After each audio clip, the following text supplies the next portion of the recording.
अस्सलाम वालेकुम स्टूडेंट्स, कैसे हैं आप सब लोग। उम्मीद है आप सब खैरियत से होंगे। जी स्टूडेंट्स, आज हम स्टार्ट करने जा रहे हैं 9th क्लास मैथमेटिक्स।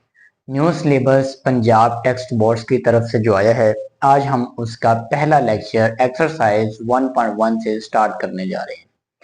जी स्टूडेंट्स, आज के हम इस लेक्चर में हम अपनी एक्सरसाइज 1.1 के क्वेश्चन नंबर 1 को जुज नंबर 1 को हम क्या करेंगे, स्टार्ट करेंगे। और इसके अंदर हम ये डिस्कस करेंगे कि रैशनल नंबर और इर्रेशनल नंबर क्या होता है। जी स्टूडेंट्स, हम चलते हैं अपने व्हाइट बोर्ड की तरफ। हमारे पास हमारा पहला जुज है, identify each of the following has rational और इर्रेशनल नंबर। वो कहता है कि आपने हर एक क्वेश्चन की शिनाख्त करनी है कि वो रैशनल नंबर है कि नहीं है। जिस तरह हमारे पास हमारा पहला क्वेश्चन है 2.353535, कहते हैं आप बताएं कि ये रैशनल नंबर है कि नहीं है। अब हम इसको बताएंगे कि रैशनल नंबर है कि नहीं है। हम अपने प्रीवियस लेक्चर में हमने देखा था इंट्रोडक्शन के अंदर कि रैशनल नंबर की हमारे पास नंबर सिस्टम की हमारे पास 2 काइंड्स होती हैं। मैं थोड़ा सा यहाँ पे भी रिव्यू करवा देता हूँ कि यहाँ पे क्या चीज है। जो दोस्तों हमारे पास नंबर सिस्टम है, ये हमारे यूनिट का नेम है नंबर सिस्टम। इसकी हमारे पास 2 काइंड्स हैं। एक होता है हमारे पास रैशनल नंबर और दूसरा होता है हमारे पास इर्रेशनल नंबर होता है हमारे पास। ये हमारे पास नंबर सिस्टम की 2 काइंड्स हैं, एक रैशनल नंबर और दूसरा इर्रेशनल नंबर। हम सबसे पहले डिस्कस करने हैं कि रैशनल नंबर को। रैशनल नंबर जो होता है ये हमारे पास P ओवर Q की शेप में होता है, जबकि वो कहता है Q बराबर नहीं होना चाहिए किसके, 0 के। मतलब P हमारे पास कोई इंटीजर है, Q भी हमारे पास क्या है, कोई इंटीजर है। कहते हैं कि लेट्स सपोज P से क्या मुराद, हम यहाँ पे इसकी एग्जांपल की बात करें तो छोटी सी एग्जांपल दूंगा, ज्यादा लेंथी डिटेल में नहीं जाऊंगा। P से मुराद क्या है, यहाँ पे कोई भी नंबर 5 ले ले। Q से मुराद आप यहाँ पे कोई भी नंबर 7 ले ले। कहते हैं जो आपका यहाँ पे डिनोमिनेटर है ना बेटा, ये आपका 0 नहीं होना चाहिए। अगर आपका डिनोमिनेटर यहाँ पे लेट्स सपोज 5 ओवर 0 आ गया तो कहते हैं ये आपके पास रैशनल नंबर नहीं है, ये फिर इर्रेशनल नंबर में कंसीडर हो जाएगा, ये रैशनल नंबर नहीं होगा। लेकिन जो हमारे पास 5 ओवर 7 है ये हमारे पास क्या कहलाएगा, रैशनल नंबर कहलाएगा। ठीक हो गया, ये बात आपको समझ में आ गई होगी। अब हमारे पास बेटा रैशनल नंबर की 2 काइंड्स आती होती हैं। अब यहाँ पे इसको डिस्कस करते हैं। रैशनल नंबर के हमारे पास 2 कौन सी काइंड्स आती हैं। एक हमारे पास होती है टर्मिनेटिंग काइंड, पहली होती है टर्मिनेटिंग एंड हमारे पास टर्मिनेटिंग डेसिमल नंबर की होती है। पहली होती है टर्मिनेटिंग डेसिमल नंबर, फर्स्ट हमारे पास ये वाली काइंड होती है। अब हम इसको भी थोड़ा सा डिस्कस कर लेंगे। और दूसरी हमारे पास होती है नॉन टर्मिनेटिंग की। ठीक है जी, वो हमारे पास कौन सी होती है, non terminating and recurring decimal number की होती है हमारे पास। दूसरी हमारे पास इसमें आती है रिकरिंग डेसिमल नंबर के अंदर। अब पहले मैं जरा इसको थोड़ा सा डिस्कस कर लेता हूं। कहते हैं टर्मिनेटिंग डेसिमल नंबर हम उसको कहते हैं कि एनी नंबर यानी कि एनी रैशनल नंबर, किसी भी रैशनल नंबर को, जैसे हम 5 ओवर 7 है, किसी भी रैशनल नंबर को अगर हम डिवाइड करवाएं तो लेट्स सपोज अगर उसका आंसर आ जाए हमारे पास 0.57 आ जाए या उसका 0.384 आ जाए, यानी कि इशारे के बाद चाहे वो 2 डिजिट तक चला जाए, चाहे वो 3 डिजिट तक चला जाए, चाहे वो 4 डिजिट तक चला जाए, अगर वो इशारे के बाद वो यानी कि डिजिट्स कुछ डिजिट तक जाके वो खत्म हो जाती है हमारे पास वैल्यू, तो बेटा हम उसको कहते हैं टर्मिनेटिंग डेसिमल नंबर। यानी कि इशारे की कुछ डिजिट्स के बाद जाके वैल्यूज का खत्म हो जाना, वो हमारे पास टर्मिनेटिंग डेसिमल नंबर कहलाता है। हम उसको रैशनल नंबर कंसीडर करते हैं। इसी तरह non terminating decimal and recurring decimal number का क्या मतलब है कहते हैं कि अगर आपका लेट सपोज किसी भी आप वैल्यू को डिवाइड करवाते हो और उसका आंसर आ जाए 0.6666 ऐसा चलता जाए। अब वो कहता है नॉन टर्मिनेटिंग, मतलब एक तो आपकी जो वैल्यू है वो खत्म होने का नाम नहीं ले रही, वो मुसलसल चलती जा रही है, बढ़ती जा रही है। और दूसरा ये कि रिकरिंग से क्या मुराद होता है कि ये जो हमारा नंबर है 6 नंबर बार बार रिपीट हो रहा है। मतलब 6 के बाद 7 नहीं है, 7 के बाद 8 नहीं है, मतलब अकेला 6 नंबर है जो हमारे पास बार बार क्या हो रहा है, रिपीट हो रहा है। हम इसको क्या कहते हैं, ये हमारे पास नॉन टर्मिनेटिंग डेसिमल नंबर कहलाता है। तो आए हम अब चलते हैं अपने क्वेश्चन की तरफ। हम देखते हैं कि हमारा जो पहला क्वेश्चन है वो रैशनल नंबर है कि नहीं है। अब जरा अपने पहले क्वेश्चन के ऊपर आप गौर करें। 2.353535 है। देखें इशारिये के बाद जो हमारी वैल्यूज है वो कुछ डिजिट के बाद क्या हो रही है, खत्म हो रही है। मतलब देखें आप इस प्रॉपर्टी के ऊपर गौर करें, टर्मिनेटिंग डेसिमल नंबर यानी कि इशारिये के बाद हमारी कुछ वैल्यूज यानी कि इंटीजर तक जाके हमारी जो वैल्यू है वो क्या हो जाए, खत्म हो जाए। तो हम उसको किससे रिप्रेजेंट करते हैं, वो हमारे पास रैशनल नंबर है। तो लिहाजा ये हमारे पास क्या कहलाएगा, ये हमारे पास रैशनल नंबर कहलाएगा। हम इसको क्या कहेंगे, ये हमारे पास रैशनल नंबर होगा। इसी तरह हमारे पास हमारा क्वेश्चन नंबर 2 आ जाएगा और क्वेश्चन नंबर 2 के अंदर हमें क्या कहते हैं, 0.6 बार आ रहा है। अब हम इसका आंसर देखेंगे, हमारे पास इसका आंसर क्या होता है। दोस्तों 6 के ऊपर ये बार आ रहा है। बार का मतलब ये है कि ये जो हमारा नंबर है ये बार बार रिपीट हो रहा है। लेट्स सपोज इसको अगर मैं एक दफा नीचे भी राइट कर दूं, मतलब ये इस तरह हमारा नंबर क्या हो रहा है, रिपीट हो रहा है और मुसलसल चलता जा रहा है। तो इसका मतलब क्या है कि अगर हमारा नंबर रिपीट हो और मुसलसल चलता जाए वो हमारे पास क्या कहलाता है, non terminating and recurring decimal number. Recurring से मुराद यानी कि वही नंबर सेम बार बार क्या हो, रिपीट हो, यानी कि 555 चलता जाए लेकिन रुकने का नाम ही ना ले, हम उसको क्या कहते हैं, non terminating and recurring decimal number कहते हैं। तो दोस्तों इसका आंसर हमारे पास क्या आएगा, ये भी देखिए ये किसकी टाइप है, रैशनल नंबर की टाइप है। तो हम इसको किससे कंसीडर करेंगे, रैशनल नंबर से। हम इसको रैशनल नंबर से क्या कर देंगे, कंसीडर कर देंगे। इसी तरह हम दोस्तों मूव करते हैं अपने क्वेश्चन नंबर 3 के ऊपर। अब जो हमारा क्वेश्चन नंबर 3 है वो है 2.23, क्या है जी, 2.236067 और ये क्या हो रहा है, चलता जा रहा है, मतलब ये रुकने का नाम ही नहीं ले रहा।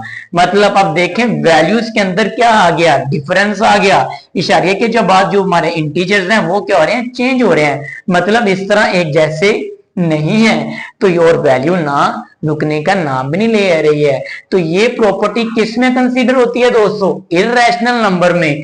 इररेशनल नंबर की जो हमारे पास दोस्तों आगे जो काइंड आते हैं, जिस तरह रैशनल नंबर की 2 टाइप्स आई हैं, इसी तरह हमारे पास इररेशनल नंबर की टाइप है, हम उसको कहते हैं नॉन टर्मिनेटिंग।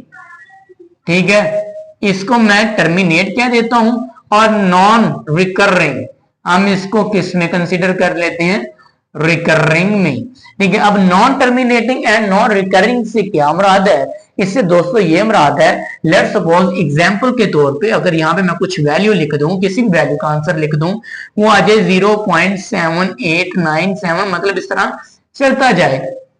मतलब इशारे के बाद हमारी इस तरह वैल्यू एक जैसी नहीं रहती। अगर वैल्यू एक जैसी रहे यानी कि 666 आए, 555 आए, तो इसका मतलब है कि वो हमारे पास कौन सी वैल्यू कहलाती है, रिकरिंग कहलाती है।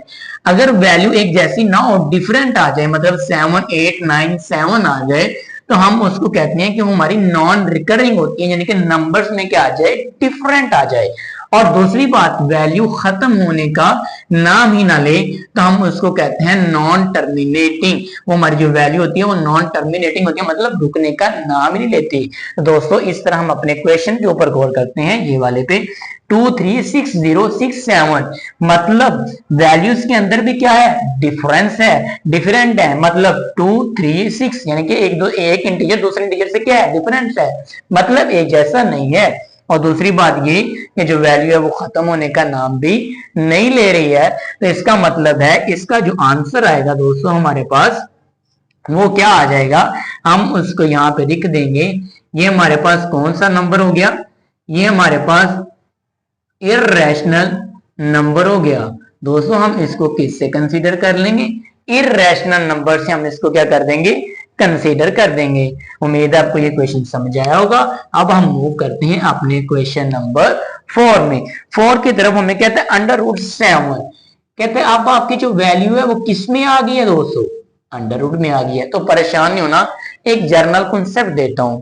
अगर वैल्यू अंडर रूट में आ जाए और उस वैल्यू का प्रॉपर स्क्वायर ना हो, लेट सपोज एग्जाम्पल के तौर पे अगर हम वैल्यू को ले लेते हैं, एग्जाम्पल के तौर पे जो हमारी वैल्यू है, मतलब हम यहाँ पे क्या कर देते हैं 16 का अंडर रूट कितना होता है 4। अगर यहाँ पे 81 ले लें, 81 का अंडर रूट कितना होता है 9। मतलब इनके तो हमारे पास प्रॉपर अंडर रूट आ गए हैं, तो ये क्या है हमारे पास रैशनल नंबर है। लेकिन जिस वैल्यू का अंडर रूट 3 हो जाए, अंडर रूट 7 हो जाए, अंडर रूट 5 हो जाए, अंडर रूट 2 हो जाए, अंडर रूट हमारे पास 13 आ जाए, यानी कि जिसका हमारे पास स्क्वायर रूट बनता ही नहीं है, जिस वैल्यू को, उसको आंख बंद करके आप इर्रेशनल नंबर कह सकते हैं। हमारे पास वो कौन सा कहलाता है, इर्रेशनल नंबर कहलाता है। अब देखेंगे अंडर रूट 7 है, तो अंडर रूट 7 हमारे पास क्या कहलाएगा, ये हमारे पास इर्रेशनल नंबर कहलाएगा। हम इसको क्या कहेंगे, ये हमारे पास इर्रेशनल नंबर है। इसी तरह दोस्तों हम अपने क्वेश्चन नंबर 5 की तरफ मूव करते हैं। क्वेश्चन नंबर 5, अब क्वेश्चन नंबर 5 क्या है हमारे पास e। अब e की वैल्यू यहां पे भी मैंने राइट की हुई है। अब e की वैल्यू देखें क्या है हमारे पास 2.71। चले अगर मैं यहां पे भी लिख लूं, जो e बराबर होता है वो 2.71828 एस ऑन, ये जो वैल्यू है इसकी चलती जाती हैं। मतलब आप इसकी वैल्यू के ऊपर गौर करें, 2.718, एक तो इशारे के बाद वैल्यूज में क्या आ रहा है, डिफरेंस आ रहा है, मतलब डिफरेंट है। 7 1 से डिफरेंट है, 1 8 से 8 और 2 से 2 8 से। और दूसरी बात ये कि वैल्यू खत्म होने का नाम नहीं ले रही। आप देखेंगे हमारी कौन सी प्रॉपर्टी अप्लाई हो रही है, इर्रेशनल नंबर की। इर्रेशनल नंबर में भी दोस्तों हमने यही देखा था ना कि 7 के बाद 8, 8 के बाद 9, 9 के बाद फिर 7, मतलब वैल्यूज के अंदर क्या आ रही है हमारे पास, चेंजिंग आ रही है। और दूसरी बात ये रुकने का नाम भी नहीं ले रही। तो अगर ऐसा प्रोसीजर हो तो हम उसको किससे रिप्रेजेंट करते हैं, इर्रेशनल नंबर से। वो हमारे पास क्या कहलाता है, इर्रेशनल नंबर। हम उसको कहते हैं कि वो हमारे पास इर्रेशनल नंबर होता है। इसी तरह हम अपना यहाँ पे क्वेश्चन नंबर 6 राइट करते हैं। क्वेश्चन नंबर 6 हमारे पास क्या है दोस्तों, पाई है। अब जरा गौर कीजिएगा पाई की वैल्यू की। पाई की वैल्यू हमारे पास क्या है 3.141592। मतलब फिर वही बात, एक बात याद रखिए, कॉन्सेप्ट जेन में लाजमी रखना है आपने। अगर आपके माइंड में कॉन्सेप्ट होगा तो चाहे यहाँ पे मैं ही वैल्यू क्यों ना डिफरेंट लिख के दे दूं, तो आप फिर दोस्तों आंसर सॉल्व कर पाएंगे। अगर वैल्यू आपकी डिफरेंट, आपने कॉन्सेप्ट ना रखा, इन क्वेश्चन को रट्टा लगा लिया, तो फिर बेटा आपको समझ नहीं आएगी, आपको मैथ के अंदर प्रॉब्लम आएगी। ठीक है, अब देखें पॉइंट के बाद 141592, मतलब वैल्यू के अंदर क्या डिफरेंस आ रहा है। ठीक है, डिफरेंट है एक दूसरे से। और दूसरी बात ये चलती जा रही है, रुकने का नाम भी नहीं ले रही। अगर ऐसा प्रोसीजर हो तो हम उसको किस में कंसीडर करते हैं, इर्रेशनल नंबर में। तो हम यहाँ पे भी क्या राइट कर देंगे, ये हमारे पास कौन सी वैल्यू है, कौन सा नंबर है जी, ये हमारे पास इर्रेशनल नंबर आते हैं। हम इनको किन से कंसीडर करते हैं जी, इर्रेशनल नंबर से कंसीडर करते हैं। इसी तरह हम अपना यहाँ पे क्वेश्चन नंबर 7 राइट कर लेते हैं। वो हमारे पास क्या आता है 5 प्लस √11। ठीक है, ये हमारा 7 वाला क्वेश्चन है। अब दोस्तों हम क्या करेंगे, इसको सॉल्व करेंगे। अब देखें मैंने आपको आगे बताया था कि जिसका और नंबर आता हो, मतलब √3, √7, 5, 13, 2, 19, 23, ठीक है, इस तरह 29, ठीक है, 11, तो ये हमारे पास किस में शुमार होंगे, इर्रेशनल नंबर में। अब ये देखें ये क्या आ गया, इर्रेशनल नंबर आ गया कि नहीं आ गया, आ गया ना। अब इर्रेशनल नंबर में अगर मैं 5 भी ऐड कर दूं तो क्या इरेशनल नंबर में 5 ऐड करने से कि वो रैशनल नंबर बन जाएगा? नहीं ना बनेगा। अगर नहीं बनेगा तो इरेशनल नंबर ही तो रहेगा। तो हम यहाँ पे क्या लिखेंगे? Irrational number. तो ये हमारे पास कौन सा नंबर आ जाएगा? Irrational number. अब हम इसको इरेशनल नंबर से कंसीडर कर लेंगे। ओके, इसी तरह हम अपने क्वेश्चन नंबर 8 की तरफ मूव ऑन करते हैं। वो क्या है? √3 प्लस √13। अब इसका आंसर हमने सॉल्व करना है। अब मुझे लगता है कि अब आप खुद सॉल्व कर लेंगे, क्योंकि अब आपको समझ में आ गई होगी बात। अब देखिए, √3 इरेशनल नंबर है कि नहीं है? क्योंकि और नंबर है, इसका तो स्क्वायर रूट बनता ही नहीं है। √13 इरेशनल नंबर है कि नहीं है? और नंबर है, इसका स्क्वायर रूट बनता ही नहीं है। तो जब इरेशनल नंबर में ऐड होगा तो फिर क्या बनेगा? ये आपने जरा मुझे कमेंट सेक्शन में बताना है कि हमारे पास ये इरेशनल नंबर बनेगा कि रैशनल नंबर बनेगा। तो अब हम मूव करते हैं अपने क्वेश्चन नंबर 9 के ऊपर। ये अब आपके लिए क्वेश्चन मार्क मैंने लगा दिया है, ये अब आपने सॉल्व करके बताना है। अब हम चलते हैं अपने क्वेश्चन नंबर 9 पे। क्वेश्चन नंबर 9 हमारे पास क्या आता है? 15/4। ले जी, अब हमने इसको सॉल्व करना है जी। 15/4 को 15/4 किस शेप में आ रहा है? P/Q की शेप में आ रहा है। ये नॉमिनेटर होता है ऊपर वाला और नीचे वाला डिनोमिनेटर होता है। लेकिन कहता है जो क्या हुआ है वो 0 नहीं होना चाहिए, मतलब डिनोमिनेटर में जो वैल्यू होती है वो 0 नहीं होनी चाहिए। अब देखें, 15 है, 4 है, तो पहले बात हमें पता तो चल गया ये रैशनल नंबर है। लेकिन आप इसको सॉल्व भी करके देखना चाहते हैं कि इसका जो आंसर होगा वो पॉइंट में चलता जाता है कि नहीं चलता जाता, तो भाई घबराना नहीं है किसी भी किस्म का।